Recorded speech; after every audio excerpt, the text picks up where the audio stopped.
السلام عليكم ورحمة الله وبركاته. داويال كسر هذا برنامج كنا ودي علماء وحنا ما أنت نقوم مرتاح شيخ أحمد محمد شيخ أحمد ياري الشيخ عبد الرزاق آدن وكمد علماء الصوماليات. برنامج كنا ما أنت وحن إن شاء الله تعالى كسر قاعدة رمى مهمة لما استرنوا قيبة كسر سن دولها مجال قبصدي يارنت كسر سن هندي شرعية دي بريهن بوق بدن ومد الصوماليات دليل الدبت بكودليه كسروا هذا علماء شعب. جزاكم الله خيرا. السؤال شكوت هدي عن كهر مرة الشيخ عبد الرزاق عادن الشيخ عبد الرزاق كورن حير كان محله محوي هاي محوسية هاي حير كان بسامين تقوليه محيتها أوجاركا. بسم الله الحمد لله صلى الله وسلم وبارك على نبينا محمد وعلى آله وصحبه وسلم أجمعين. أما بعد علي وما تسنتهي جزاك الله خيرا. سؤال شهدان قالوا جوابتي ذا حير كان هرتا وحا ليلة هذا هندسة شرعيات كدنبية الجنسية مقع أوليهي ومقعس هندسة شرعيات كدنبية الجنسية وحنا كوة عادي هاي رنتي دوكومنتيغا صحدة اللي قسوا قد بيي هندسهن marka aad taariikhdiisa fiirisana golaha wasiirada ma garanaysa xukuumadii khayre waxay u soo gudbiyeen golaha shacabka taariikhda markay ahayd 30 bishii shanaad 2018 taas oo tixraaceedu uu ahaa ra'wa yani xafiiska ra'iisul wasaaraha nambarkeedana waa tirsiimadeeda eber 389 eber 5 2018 ra'iisul wasaarihii hore ayaana ku saxiixan sidoo kale waxay ka soo baxday wasaaradda haweenka hindisahaas wuxuu ka soo baxay oo uu soo gudbay golaha wasiirada kowdii bishii 8aad 2017 tixraaciisana wuxuu ahaa wa ha ha slash ha wa slash 264 2017 runtii wasiirada ku saxiixnayd xeerka magaciisana waxaa la yiraahdaa hindisa sharciyeedka dambiyada jinsiga marka in lagu magacaabo xeerka kufsiga way khilaafsan tahay magaca saxda ah ee xeerkaas hindisihiisa lagu soo gudbiyay way khilaafsan tahay ku jira ereyga dambiyada jinsiga iyo kufsiga maxaa xiriir ka dhaxeeya ficlan jinsiga marka la yiraahdo waa ereyga loo caqiday hindisahan oo dhan hindisa sharciyeedka dambiyada jinsiga markaad fiirisid qeexidda ereyada lagu qeexayo booga lagu qeexayo ereygan jinsi oo ka macno ballaaran kufsiga haba yaraatee meel lagu qeexay qaanuunkan looga qeexay ma jirto waxaad ugu noqon kartaa qaybta erey bixinta iyo tacriifaadka ugu noqon kartaa marka ereyga jinsi waa ka macno ballaaran yahay kufsiga lilasaf magaci uu watay laftiisana kuma qeexna ma garanaysaa ereyadii jinsiga lama qeexin marka waa erey macno badan huwan laguna aad moodaysid dadka in lagu marin habaabinayo xeerka kufsiga ma aha xeerka kufsiga magacaasuu leeyahay wallahu aclam. jazaaka allahu khayran. haddii aan su-aasha labaad u gudbo sheekh axmed yare sheekh axmed su-aasha kale isweydiinta mudan waxay tahay culimadu in badan ay ka dhiidhiyaan marka xeer la sheego arrimaha qoyska oo siyaad barra waatay ka dagaalameen waatay xeerkan jinsiga marka lasoo hadal qaado culimadu culays badan ka muujiyaan muxuu yahay culimada xiriirka kala dhaxeeya qawaaniinta noocaana marka laga hadlaa. بسم الله الرحمن الرحيم الحمد لله رب العالمين وصلى الله وسلم على نبينا محمد وعلى آله وأصحابه أجمعين أما بعد الله سبحانه وتعالى علماء وحو ساري مسؤولية آد وين ما دام كتاب كيسي يو شريعتيسي iyagu ay aqoon u siiyay alle waajibaad ka duwan waajibaadka dadka kala saaran ayaa saaran oo ilaahay ballan ay kula galeen inay caddeeyaan oo ay dadka yacni wixii kaga aadan meeshaas ay uga caddeeyaan iyagoo marka culimada waajibaadkaas gudanayo ayaa waxay fahmayaan culimadu xeerarka la sameynayo sida ay u kala khatar badan yihiin maadaama diinteenna nafaheenna maalkeenna cirdigeenna iyo caqligeennuba ay wada taabanayaan hadba sida ay u kala khatarsan yihiin ayaa qayladooda iyo ka dhiidhintooduna ay la eg tahay sidaa darteed xeerkan hadda lagu magacaabay hindisa sharciyeedka dembiyada jinsiga lagu magacaabay culimadu marka ay falanqeeyeen bilihii bishii muxaram ilaa safar 1440kii oo ku aadanayd sebtembar ilaa octoobar 2018 falanqeyn ayay ku jireen xeerkan oo ay aada u falanqeeyeen. falanqeyntaas kadibna masjidka sheekh cali suufi ayaa 18 octoobar 2018 waxay ku qabteen kulan cilmiyeed, waxayna kaga soo saareen baaq ku wajahan bulshada guud ahaan, gaar ahaan dadka uu khuseeyo. baaqaasna marka waxyaabihii ama xubnihii ama xeerarkii aadka khatarta u ahaa iyo meelaha halista uu taabanayay ayay culimmadu kaga hadleen baaqaas. nasiib wanaag yacni isla waqti aan u dheerayn waqtigaas oo bisha octoobar aakhirkeedii ayaa haddana culimmadu waxay fursad u heleen in ay baaqaasi gaarsiiyaan jihooyinka uu khuseeyo ee rasmiga ah ee weliba aada iyo aada muhimka ugu ah ayay markaa gaarsiiyeen. ijaabo wanaagsan iyo faham yacni wanaagsan ayayna kala kulmeen dabcan.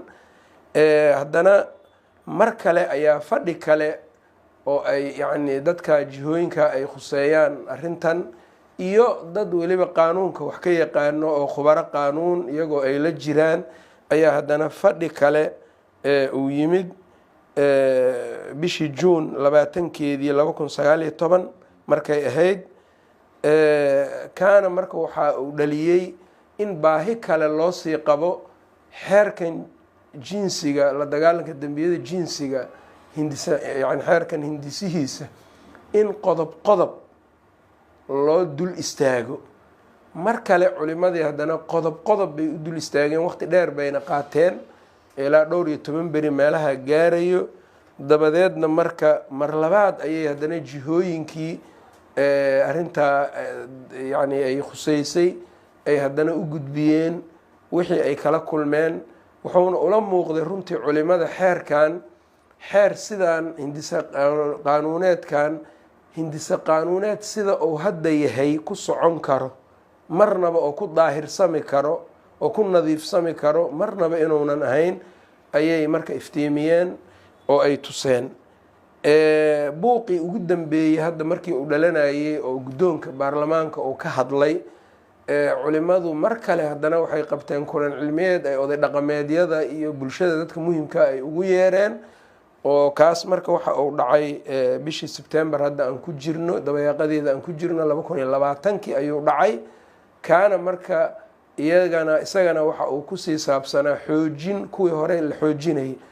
waxaa xusid mudan culimada inaynan keliya xeerarka noocan keliya aynan ka hadlin, oo culimadu ay ka hadlaan bulshada waxa soo food saaroo dhan.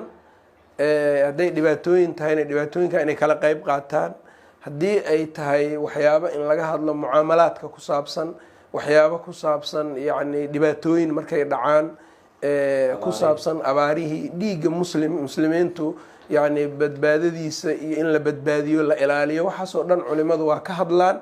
maahan keliya culimadu kuwo u taagan keliya arrimahan keligiis. kufsiga dhacayoo kale waa ka hadlaan culimada, oo kufsiga 2019kii ayaa culimadu waxay sameeyeen, waxay hotel furaad ku qabteen oo isugu yeereen haweenka iyo qeybaha kala duwan ee bulshada. arrimo ay uga hadlayaan kufsi xaqiiqdiis maxay tahay, asbaabaha fududeeya kufsigu waa maxay, kufsigu maxaa badiyo, see looga hortegi karaa, iyo shareecadeenu seey kufsiga haddii lagu dhaqmo ay u yareynaysaa ama ay u baabi'inaysaaba. taasoo dhan marka culimadu dowrkaas ayay ku lahaayeen xeerkan iyo waxyaabaha lamidka ah ee la halmaalo. baaraka allahu fiik. waad mahadsan tahay sheekh cabdirasaaq. haddii aan su-aasha xigto adiga ku siiyo, xeerkan yuu ku wajahan yahay si gaara? xeerkan lagu magacaabay xeerka jinsiga sida adigaba sheegtay oo magac caana ah, nuxurkiisa muxuu yahay? yoo quseeya ma kufsi, ma qoys, ma dumar, muxuu yahay xeerkan? bismillah.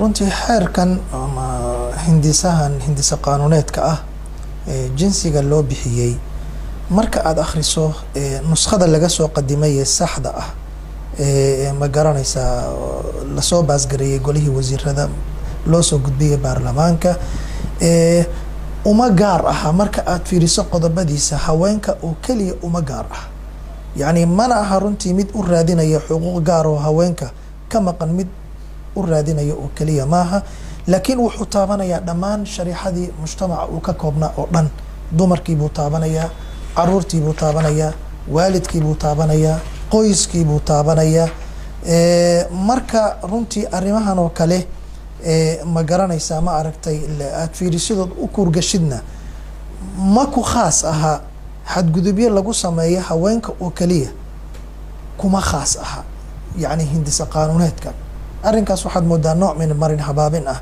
inuu meesha ku jiraad moodaa arrimahaas waxaa ku tusinaya in aanu haweenka keliya gaar u ahayn oo xuquuqdooda iyo ma garanaysaa ma aragtay falalka loo geysanayo ee dembiyada ah in wax looga qabto oo keliya inaanu u gaar ahayn wuxuu ka hadlayaa arrimahaasoo dhan marka aada fiiriso ma garanaysaa guursashada guurinta ayaa la guurin karaa xanaanadii caruurtu ka hadlaya mas-uuliyaddii waalidku ka hadlaya dacwadihii qaabkii loo oogayay laftoodiibuu ka hadlayaa cidda markhaatiga ka noqonayso waa u tegi doonaa insha allah buu ka hadlaya marka ma aha wax ku wajahan haweenka oo keliya laakiin mujtamacii o dhan buu ku wada wajahanya arrimahaas markaad fiirisid shareecadeena runtii siyaabo faahfaahsan bay uga hadashay oo ilaahay subxaana wa tacaala uga hadlay noloshii rasuulka oo dhanna calayhi salaatu wasalaam qadaayaadkaas bayba khusaysaaba markaad fiiriso suurat lbaqara markaad fiiriso suurat nnisaa markaad fiiriso suurat nnuur markaad fiiriso suurat laxzaab suurat talaaq suuradahaasoo dhan waxyaabaha haweenka iyo mucaamalaadkooda iyo ictidaa'aadkooda iyo waxaasoo dhan khuseynaya waayo shareecadan waxay aada u xalisay waayo marka xeerkan ama hindisa qaanuuneedkan kuma gaar aha haweenka iyo dibindaabyada loo geysto ama meelka dhacyada loo geysto ama dembiyada loo geysta keliya ma aha waxyaabahaasoo dhan buu khuseynayaa marka aad muxtawayaadkiisa uu ka kooban yahay baarak allahu fiik jazaaka allahu khayran su-aasha xigtaadaan sheekh axmed weydiiye sheekh axmed culimmaduma waxay diidan yihiin in wax qaanuuna loo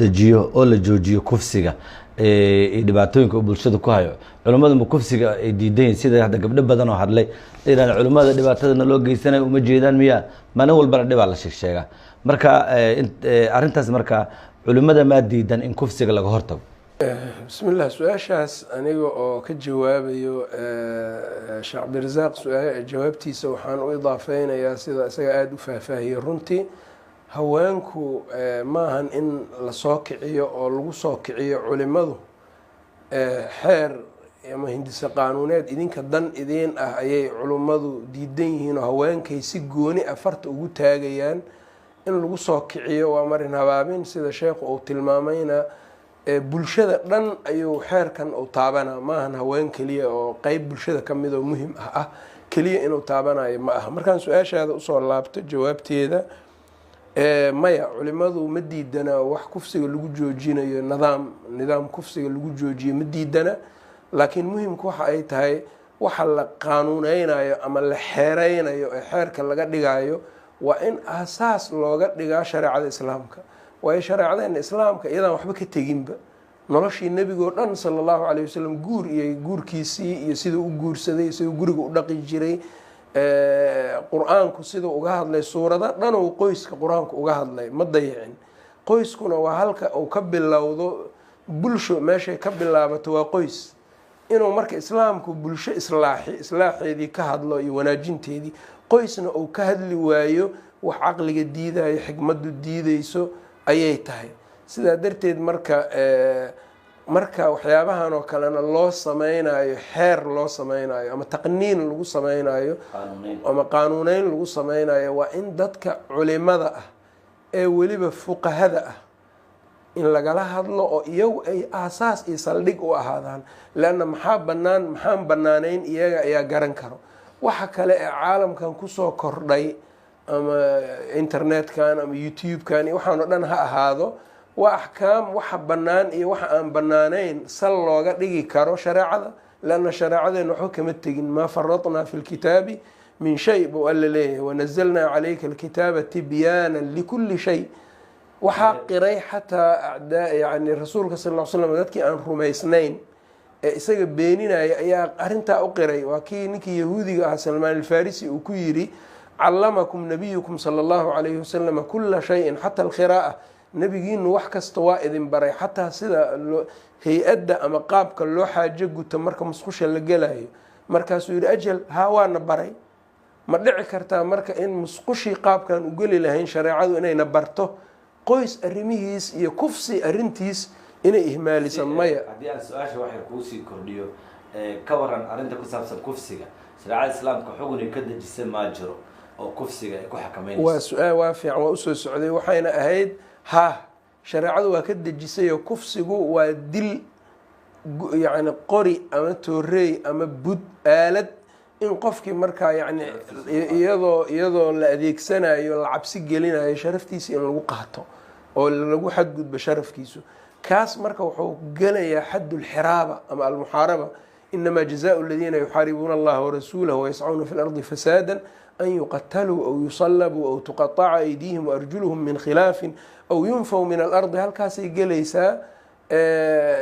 culimada islaamkuna aayadda marka macnaheedu waxay tahay abaalmarinta ay leeyihiin dadka alle rasuul la dagaalamo dhulka korkiisana fasahaadka ku wado. kufsigu waa fasaad aada u daran, weliba dhulka korkiisa fasaadka ku wado abaalmarin kale ma laha ilaa in la dilo, la waro oo lugiya gacan isdhaaf la gooyo, dhulka laga musaafuriyo.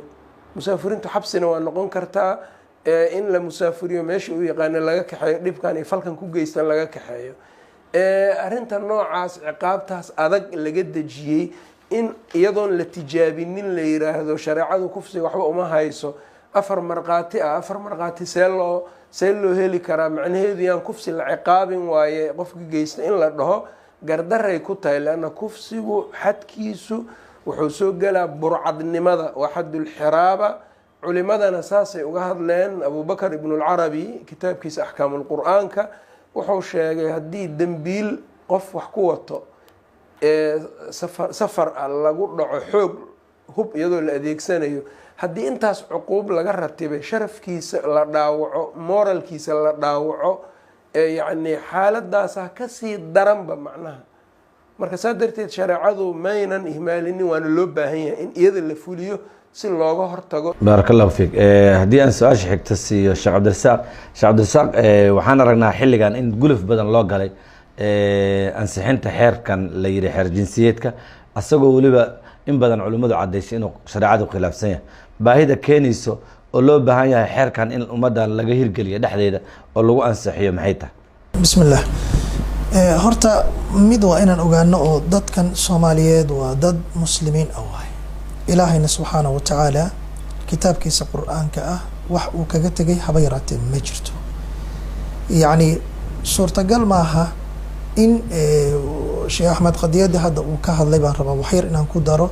suurtagal maaha yani shareecana bartay sida loo xaajo gudanaya marka musqusha la galo in ay ihmaalinayso ama ay ka tegayso ama aanay waxba kasoo qaadaynin cirdi qof muslima oo lagu xadgudbayo, haweeney muslimad ah oo aan ognahay cirdiga in la ilaaliyo inuu ka mid yahay maqaasida shareecadeena.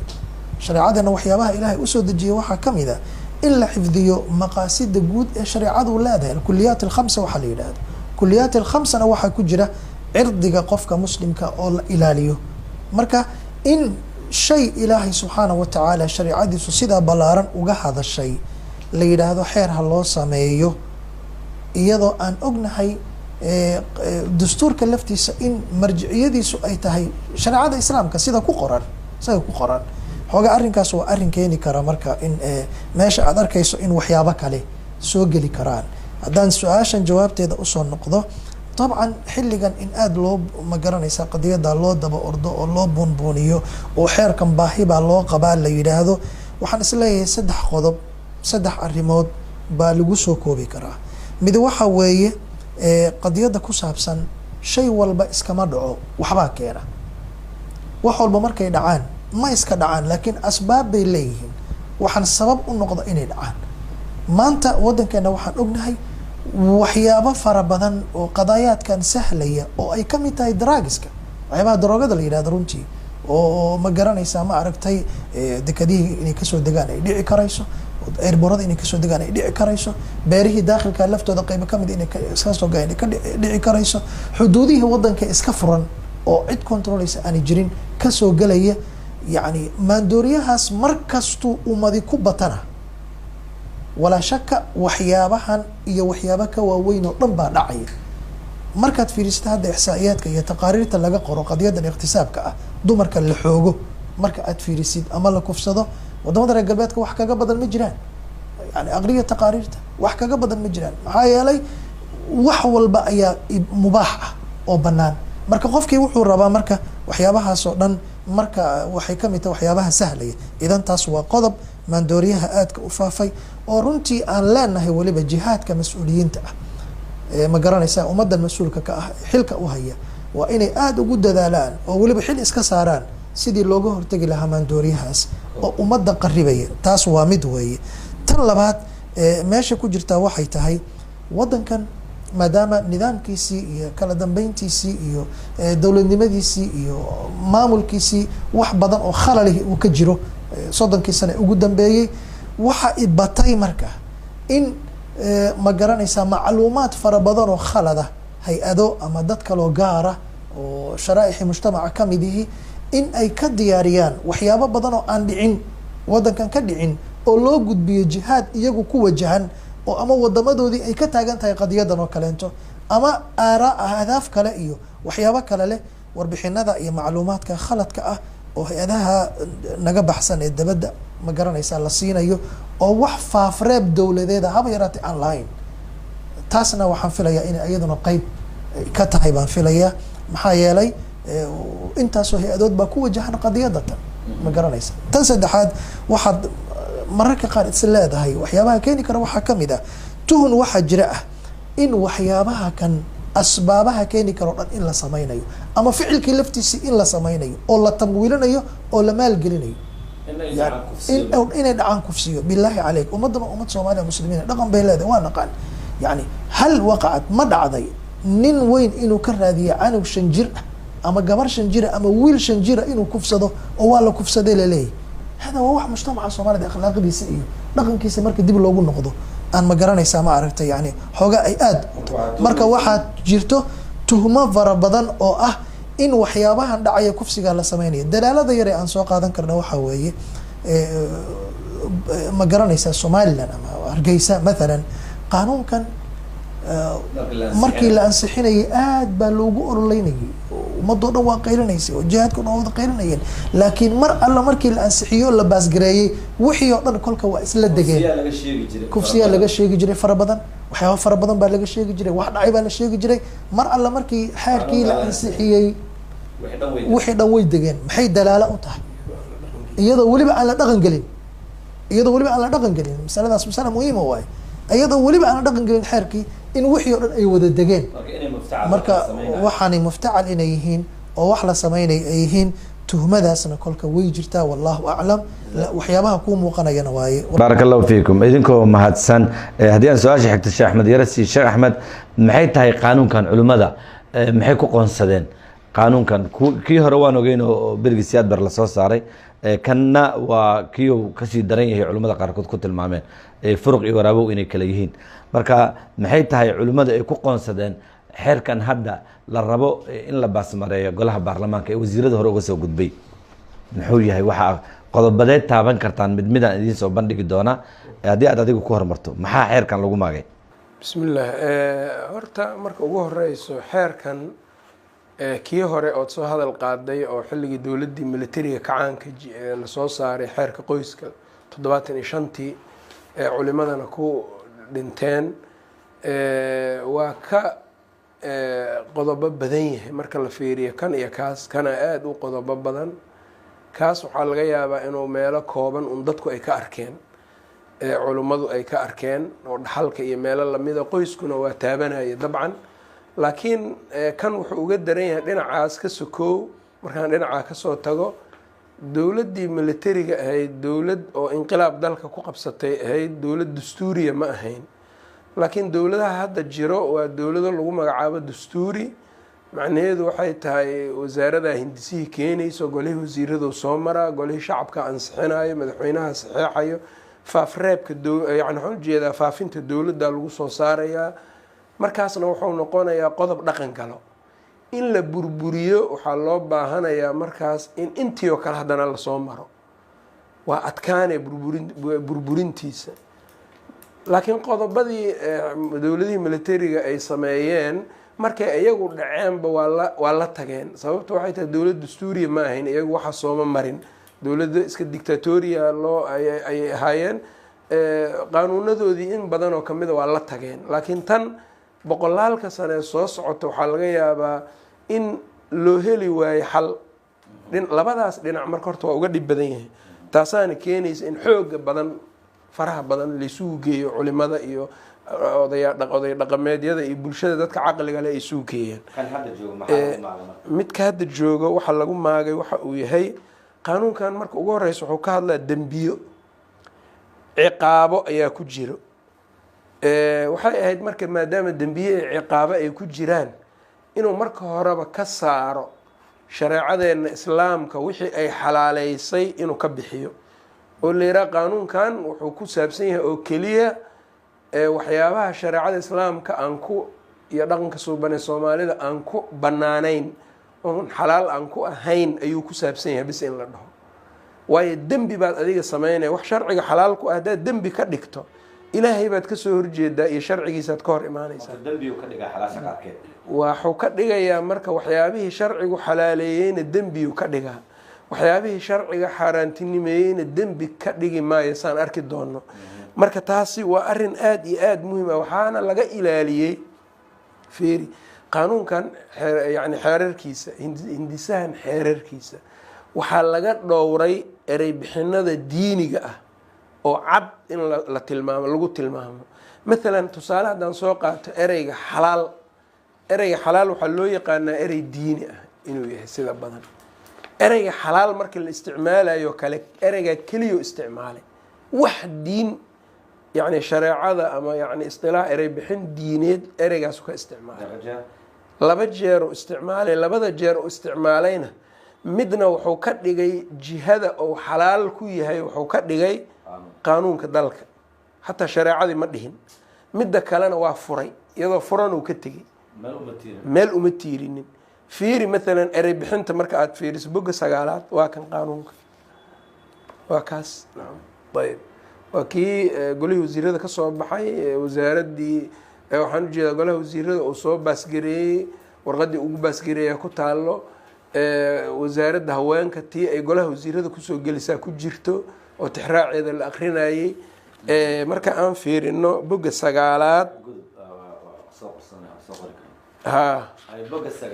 yani bogga 9aad oo kale erey bixinta da-da guurka marku ka hadlayo wuxuu yidhi waxaa loola jeedaa da-da qaangaarka ah qof kasta oo ka weyn oo ah da-da uu qof kasta si sharci ah oo xalaal ah u guursan karo sida ku xusan shuruucda jamhuuriyadda federaalka soomaaliya uu yidhi. xalaalnimada halkaas u celiyey. ayb taasna marka la tago dastuurka kumeelgaarka qabi qoraalkiisa, dabcan qabi qoraalkaas gadaal uga hadli doonaa. 18 ayuu ka dhigaa, uu tilmaamaya 18 inuu yahay faqrada yani qodobka 29aad waxaa uu qorayaa faqradihiisa qofku wuxuu ku qaangaaraa 18 sano. marka xalaal guurku ku noqonaa sida xalaal meeshan wuxuu u celiyey qaanuunkii dalku u celiyey. meesha labaad uu uga soo aroorayna waxa ay tahay ama uu uga yimid qodobka 2 faqradiisa 1. qodobka 2 faqradiisa 1 wuxuu yihi marka la dhaqan gelinaya qodobada sharcigan qof kasta wuxuu aqbali karaa oo keliya faljinsiyad xalaal ah. ma sheegin marka xalaal shareecada islaamka ku ah ma dhihin, jihada uu xalaal ka yahay ma uunan cadaynin. labadaas meel wixii aan ahayn erey diin oo dhan xalaal iyo xaaraan intaba waa laga ilaaliyey erey bixin diineed. taas marka waa arinka koowaad oo culimadu ay markaa yacni maadaama dembiye iyo ciqaabo uu ka hadlaayo wixii shareecadu xalaaleysay kama saarin, marnaba kama saarin, waxay shareecadu banaysay ciqaabihii shareecadana ma soo qaadin. baaraka allahu fiik. sheekh cabdirasaaq aadan, haddii aan qaybta kale ku siiyo qodobada qaanuunkan lagu haysto u baahan in la ifiyo maxaa ka mid ah oo qodob ahaan dhexdiisa gudaha loo galo? bismillah. markaad fiirisid qodobada culimadu ku haystaan hindisiya qaanuuneedkan hadda aan hayno oo aan tilmaamayno, waxaa ka mid a maalan marka sharci intii la sameeyo ama qaanuun la dejiyo la yidhaahdo qaanuunka kan wuxuu nasakhayaa ama wuxuu baabi'inayaa wax alla wixii isaga khilaafsan oo dhan, marka la yidhaahdo qadiyadaas waa qadiyad aada u culus. waxaa khilaafsan qaanuunka kan uu baabi'iyey oo dhan waa wax alla wixii jiray ee ummadaas u ahaa sharci ama qaanuun u ahaa, taas baa ka laazimaysa. sharcigan ama hindisahan marka aad fiirisid hindisa qaanuuneedkan qodobkiisa 65 oo aan filayo inuu ugu dambeeyo qodobada, cinwaankiisu waxaa weeye waa burinta shuruucda waay, shuruucda burinteeda waay. shuruucda burinteeda marka siduu u qoran yahay faqrada 2 markaan tagno wuxuu yidhi xeer kasta ama qodob sharciyeed kasta oo ka hor imanaya sharcigan ama aan waafaqsanayn sharcigan waa la baabi'iyey waxaana lagu bedelay qodobada sharcigan. taas marka halkaas waxaa ka ratimaya jariimo aada u culus, jariimadaasoo ah naskhu shariica kuliyan, shareecadoo dhan in la nasakhay. marka haddii la dhihi lahaa laga soo reebi lahaa oo la dhihi lahaa marka laga reebo shareecada islaamka waxbay ahaan lahayd, laakiin itlaaqan marka shayga sidaa loo itlaaqo qaanuuniyiintuna waa yaqaanaan oo ragga qaanuuniyiintana way yaqaanaan, culimada shareecaduna waa yaqaanaan, waxaa ka dhalanaya meesha waxa weeye waa naskhi waay. arrinkaas marka waa arrin aada u culus oo gaf shariico waxyaabihii ugu daraa ah. yani 75tii markii xeerka qoyska lasoo saaray maxay culimadii raxmatullaahi calayhim la dilay, maxaa lagu dilay? waxay yidhahdeen war xeerka kan waxaad ku nasakhdeen shareicadii islaamka, taasaa ku nasakhdeen. marka tan wax uu ka duwan yahay haba yaratee ma jirto, waana qoraalka runtii rasmiga ah oo waxaan akhrinaynaa hadda waa xeerkii laftiisii weeye. baaraka allahu fiik. su-aasha xigta haddii aan sheekh axmed ku siiyo, waxaa qodobadaas waa garta, maxaa dheeraada oo u baahan amba aad isleedahay qodobadiisa waxay ku khilaafsan yihiin diinta islaamka oo ku jira xeerkan? waxyaabaha ugu daran waxay tahay xeerkan marka la fiiriyo wuxuu meel uga dhacayaa maqaamkii rasuulkeena sala allahu calayhi wasalam. rasuulkeena waa aaminsannahay, waa jecelnahay, aada iyo aad uu qalbigeena ugu weyn yahay, nolosheenna oo dhan noloshiisa ayay dayasho inay u noqoto nalaga rabaa. wuxuu faldembiyeed ku tilmaamayaa wax siirada nebiga sala allahu calayhi wasalam, marka taariikhda nebiga dib loogu laabto nebigii ka dhacay sala allahu calayhi wasalam ayuu wuxuu ku tilmaamaa faldembiyeed weliba ciqaab ay ka dhalanayso ayuu ku tilmaamaa. qodobka 27 marka la akriyo lalana akriyo aan 27 soo bixiyo qodobka 27 wuxuu leeyahay sidan, wuxuu ka hadlay guursi caruur. wuxuu yihi qof kasta wuxuu gelayaa faldembiyeed guursi caruur ah haddii uu si ula kac ah u guursado caruur aan qaangaar ahayn. saas uu leeyahay. nacam, qof kasta wuxuu gelayaa faldembiyeed guursi caruur ah haddii uu si ula kac ah iskugu dubarido u abaabulo ilaa aakhirihi.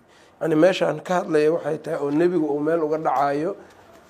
wuxuu yihi qofku wuxuu gelaa faldembiyeed guursi caruur ah haddii uu guursado caruur aan qaangaar ahayn. marka aan qaangaar ahayn maxaa laga wadaa? marka erey bixinta markaa u timaado wuxuu leeyahay da-da guurka. da-da guurka waa boga 9aad waaye. wuxuu yihi waxaa loola jeedaa da-da qaangaarka qof kasta oo ka weyn oo ah da-da uu qof kasta si sharci ah oo xalaal ah u guursan karo sida ku xusan shuruucda Jamhuuriyadda Federaalka Soomaaliya.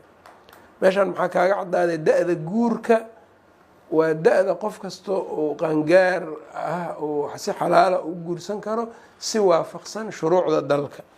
shuruucda dalka waxaa saldhig u ah dabcan qawaaniinta dalka dastuurka marka waxaa isagu uu leeyahay qodobka 29 faqradiisa 8 waxaa ku cad 18 da-da qaangaarka 18 inay tahay, waa kan qabiyo qoraalka ah oo haddana lagu dhaqmo maamuladu ay ku dhaqmaan.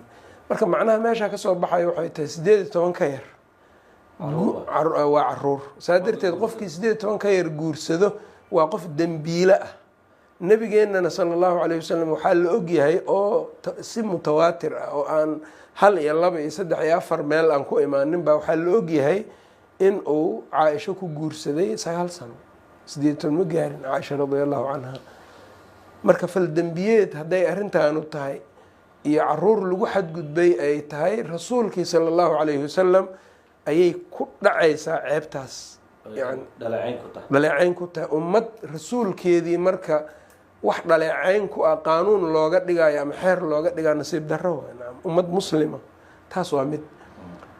ta kale waxa ay tahay oo iyadana meesha sidoo kale ku jira qur-aanka allah subxaanahu watacaala markuu ciddada iyo ka hadlaye wallaa-i ya-isna min almaxiidi min nisaa'ikum in irtabtum faciddatuhunna 3 ashhur wallaa-i lam yaxidna buu alla leeyahay kuwa aan caadadii helin ciddadoodu waa 3 bilood oo isku yani bilahan qamariga ah. marka qur-aankiina waxaa mar haddii furiin ou sheego furiin guura ka horeeya, shareecadii marka guurkii 18 kuma aynan xirin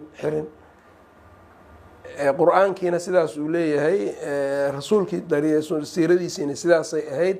marka xeerkan qodobkan 7 qaanuunka loo celinayo in qaanuun aysan ummadda Soomaaliyeed afta u qaadin, aysan u codeynin, aysan raalli inay ku tahay la weydiinin waayo la soo qoray asaguba. waad mahadsan tahay. su-aasha xigta haddii aan weydiiyo Sheekh Cabdirasaaq Aadan, qaanuunkan dhaliilo badana loo jeediyey sida ereyada ku saabsan zinada iyo arrimaha lamidka, arrintaas maxaa ka leedahay oo dhaliilaha loo qabo qaanuunkan maxaa ka mid ah? bismillah. horta waxaan u idaafayn lahaa Sheekh Axmed jazaahu llahu khayr, isagaa dhameeyey horta qodobkii hore. laakiin marka xataa soomaalida dhaqankeeda loo yimaado, soomaalida waa dad muslimiina weeyaan, dhaqankoodiina wuxuu waafaqsan yahay guud ahaan soomaalida, gaar ahaan marka laga hadlayo axkaamta qoyska oo furiinka iyo guurka. taa nabiga calayhi salaatu wasalaam xilligiisa dhacday oo Sheekh Axmed uu ka hadlay, qur-aankana uu sugayo. curfi ahaanna waa uga hor imaanayaa xeerka, dhaqan ahaan buu wuxuu uga hor imaanayaa dhaqankii soomaalida la yaqaanay. dhaqankii soomaalida la yaqaanay maxaa ka mid ah? gobolladan koonfurta kale waxaa laga yaqaana waxa la yidhahda alkun, inaad taqaanaan in kale ma aqaan.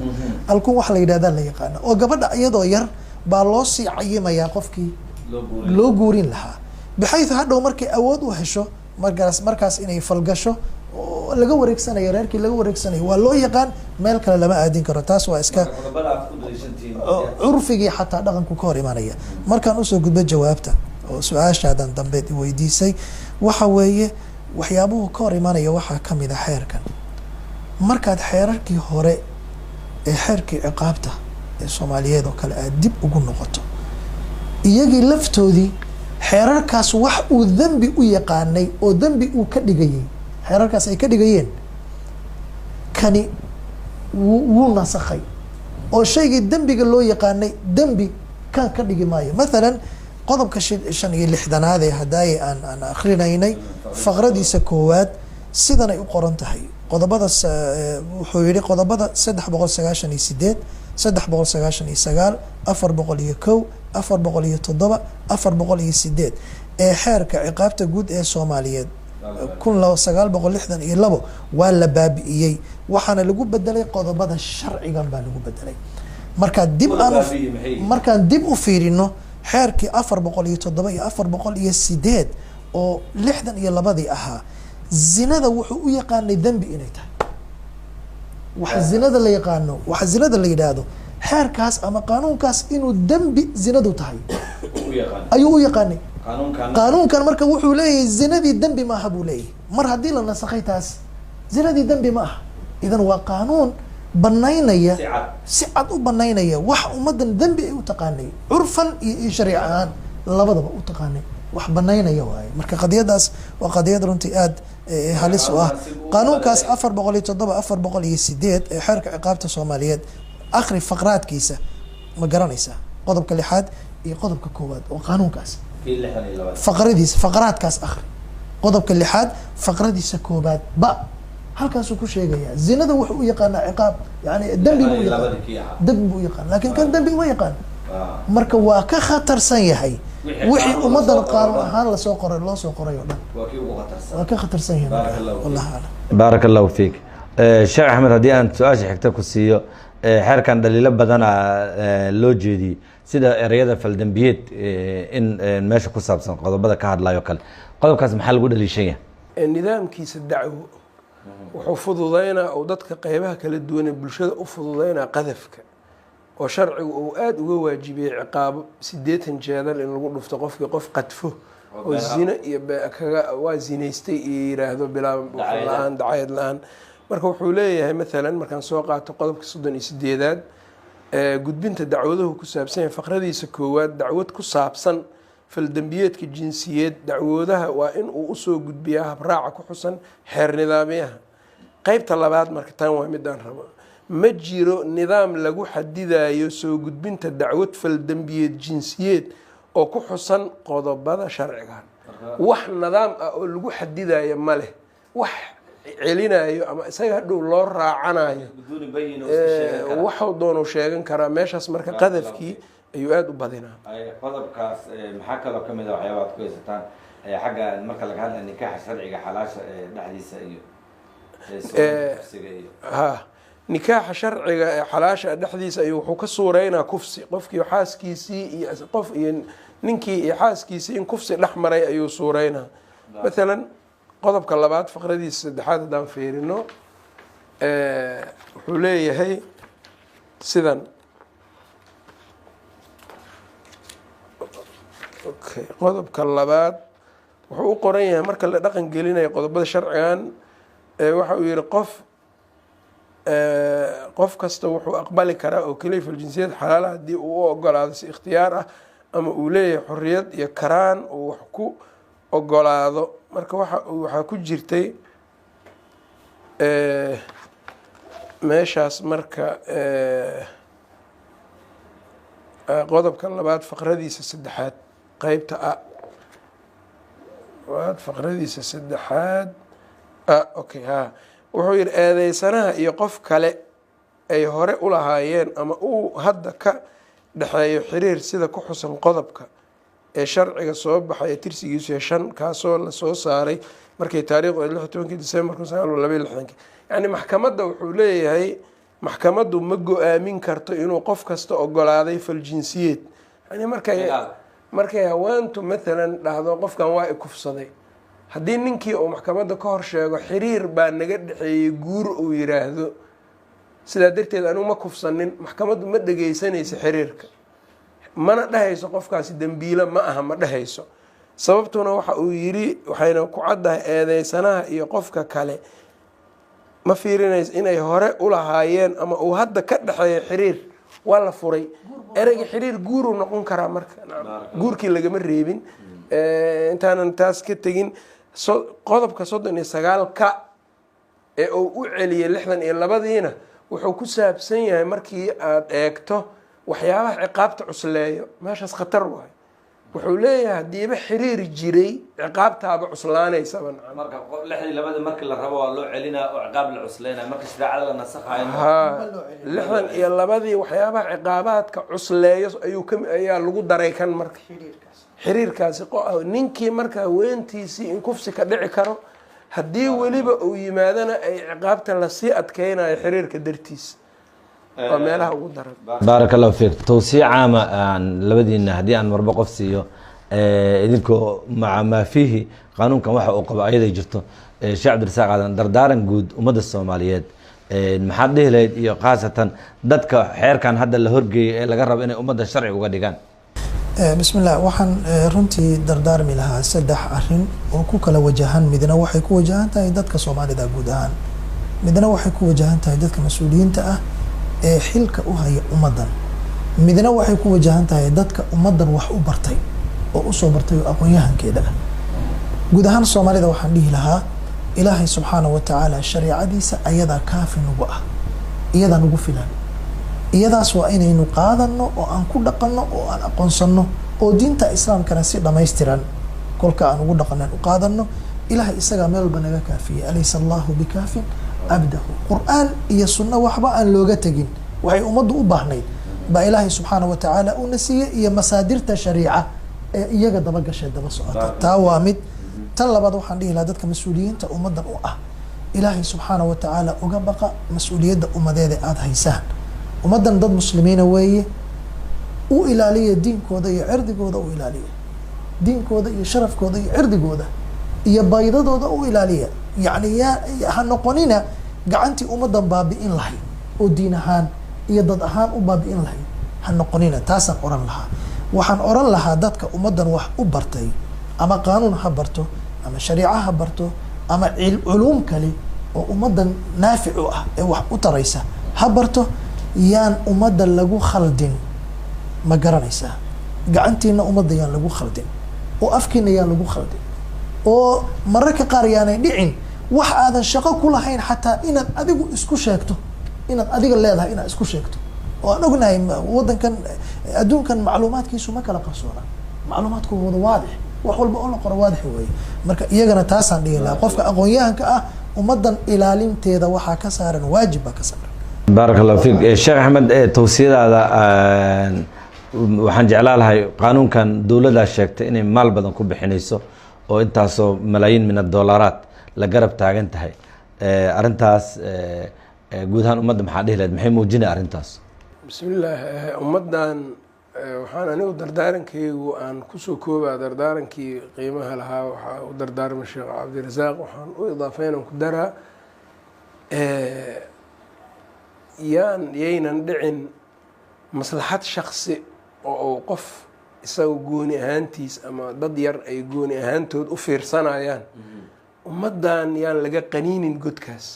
wax boqolaal sano ummaddan lagu dabaqi doono oo dad lagu dulmin doono, waxaan ilaahay dembi ka dhigin haddii qof dembi looga dhigo 20 sano 30 sano lagu xiro ee mustaqbalkiisii iyo noloshiisii iyo lagu fool xumeeyo iyo moralkiisii lagu dhibo, yaynan ummaddaani ka dhibaatoonin oo dhibaato aynan ka soo gaarin dad raadinayo maslaxad gaar ahaaneed oo maslaxadooda gaarka ama kursi ha ahaato ama ha ahaato dhaqaale la bixina ha ahaato, in 100 sano 200 sano wax socon doono inaad adiga sabab u noqoto adoo maslaxadaada iyo hunguri raadinayo. taasna waxay keeni kartaa berri qaabkii aada u toobad keeni lahayd xataa waa adkeyne. leanna haddaad tiraa berri markaad qoomamayso xoolihii aad ka tacabtayna waa ka shallaynaysaa. laba haddana ma joojin kartid, adiga awood uma lihid inaad istaajiso qaanuunkii noocaas ahay ee adiga magaca cid gaarood u toobad keentana ma lihid. maanta xeerka qoyska waxaan aragnaa dad badan oo noo yimaado oo wax ku dhaxlay oo maanta qaabkay uga faka lahaayeen fahmila runtii. nacam, war waxaani dhibaatooyinkoodu waa daahayaan ha laga waantoobo, ilaahay ha looga cabsado. qolada imaan doonto baarlamaan hadday yihiin dadka yani jagooyinka yani madaxweynenimada ama yani ra-iisul wasaarenimada ama wasiirnimada ama jago un ama aqoonta iyo kuwa hadda joogay kuwa imaan doono, yani yaynan ka kalluumaysanin meelahan oo kale. baarak allahu fiikum wajazaakum allahu khayran. waad mahadsantihin sheekh cabdirasaaq aadam iyo sheekh axmed yare, wabaarak allahu fiikum.